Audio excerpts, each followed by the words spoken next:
শসা হলো একটি পুষ্টিকর সবজি যেটিতে ক্যালোরি কম কিন্তু পানি, খনিজ এবং অ্যান্টিঅক্সিডেন্টের পরিমাণ বেশি। Hello guys, welcome back to another blog. It's Pritam সাথে নতুন আরেকটি ভিডিওতে তোমাদের সবাইকে স্বাগতম জানাই। সো গাইস, এই গরমে তোমাদের জন্য আজকে এমন একটা রেসিপি নিয়ে এসেছি যাতে রয়েছে প্রচুর পরিমাণ জল, আর যা খেলে আমাদের পেটও ঠান্ডা থাকবে। এছাড়াও অনেক উপকার রয়েছে। তার আগে বলি সবজিটি কি। তো সবজিটি হলো এই হাইব্রিড শসা। দেখতেই পাচ্ছ, এই হাইব্রিড শসার আজকে তরকারির রেসিপি তোমাদের শেয়ার করব, যা খেলে আমাদের পেট তো ঠান্ডা থাকবেই এই গরমে। এছাড়াও কিন্তু অনেক উপকার রয়েছে যেগুলো তোমাদেরকে বলবো। তার আগে চলো রেসিপিটা তোমাদেরকে শেয়ার করি, তো তোমরা দেখতে থাকো। শসা দিয়ে বিভিন্ন ধরনের তরকারি তৈরি করা যায়, আর আপনি যেভাবেই শসা রান্না করার পরিকল্পনা করুন না কেন, প্রথমে কিন্তু তোমাদেরকে ছাল ছাড়িয়ে বীজগুলোকে সরিয়ে ফেলতে হবে। শসার তরকারি খেলে শরীরকে বিভিন্নভাবে উপকৃত করা যায়, যেমন হজম শক্তি বৃদ্ধি, ওজন কমাতে সাহায্য করে, ত্বক ও চুলের স্বাস্থ্যের উন্নতি ঘটায় এবং রোগ প্রতিরোধ ক্ষমতা বাড়ায়। শসায় প্রচুর পরিমাণে ফাইবার থাকে যা হজম প্রক্রিয়ায় উন্নত করে এবং কোষ্ঠকাঠিন্য দূর করতে সাহায্য করে। শসায় থাকা পটাশিয়াম, ম্যাগনেসিয়াম এবং সিলিকা ত্বকের উজ্জ্বলতা বৃদ্ধি করে এবং ত্বককে সতেজ রাখতে সাহায্য করে। শসায় সিলিকা নামক খনিজ উৎপাদন থাকে যা চুলকে মজবুত ও স্বাস্থ্যোজ্জ্বল করে তোলে। শসায় থাকা অ্যান্টিঅক্সিডেন্ট রোগ প্রতিরোধ ক্ষমতা বাড়ায় এবং বিভিন্ন ধরনের রোগ থেকে রক্ষা করে। শসার ছাল ছাড়ানোর পর কিন্তু দেখতেই পাচ্ছ শসার ভেতরের বীজগুলো কিন্তু বটির সাহায্যে কিন্তু কেটে ফেলে দিচ্ছে। তোমরা চাইলে বটির সাহায্যেও কিন্তু কেটে ফেলে দিতে পারো, অথবা কোনো চামচের সাহায্যেও কিন্তু কুড়িয়ে কুড়িয়ে তুলে নিতে পারো। দেখতেই পাচ্ছ সমস্ত শসা কিন্তু ছাল ছাড়িয়ে দানা কিন্তু ফেলে দিয়ে এবার কিন্তু ধুয়ে নিচ্ছে ভালো করে। ধুয়ে নিয়ে কিন্তু এবারে এটাকে ভালো করে একটা সুন্দর আকৃতিতে কেটে নেওয়া হচ্ছে।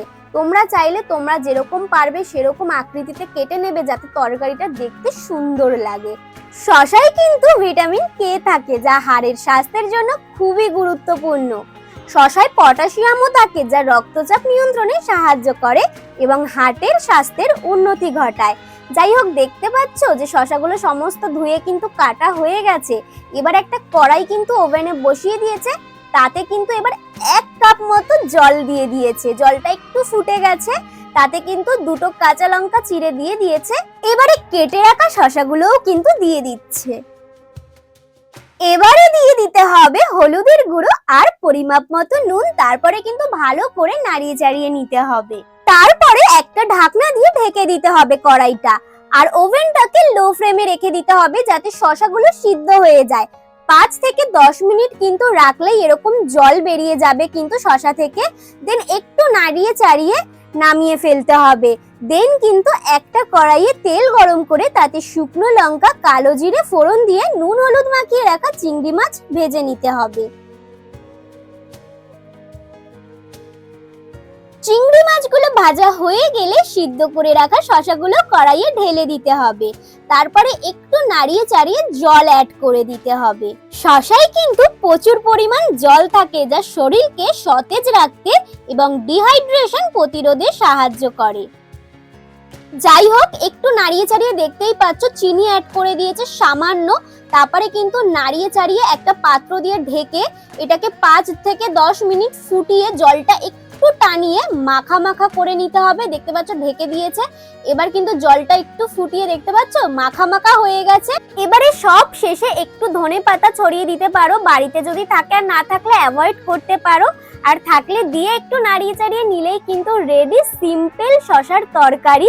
তারপর একটা পাত্রে কিন্তু ঢেলে নেবে। ঢেলে নিয়ে কিন্তু 1 থালা ভাতের সাথেও পরিবেশন করতে পারো, আবার শুধু শুধুও খেতে পারো। যাই হোক, এবার চলো দেখতে কেমন লাগছে সেটা বলো।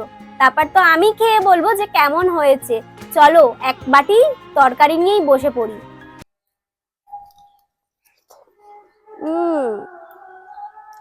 দারুণ লাগে খেতে।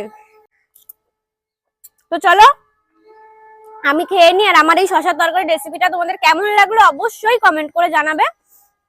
আর ভালো লাগলে কিন্তু একটা লাইক দিয়ে দিও। তো আজকের ভিডিওটা এই পর্যন্তই, দেখা হবে আবার পরের ভিডিও নিয়ে। টাটা।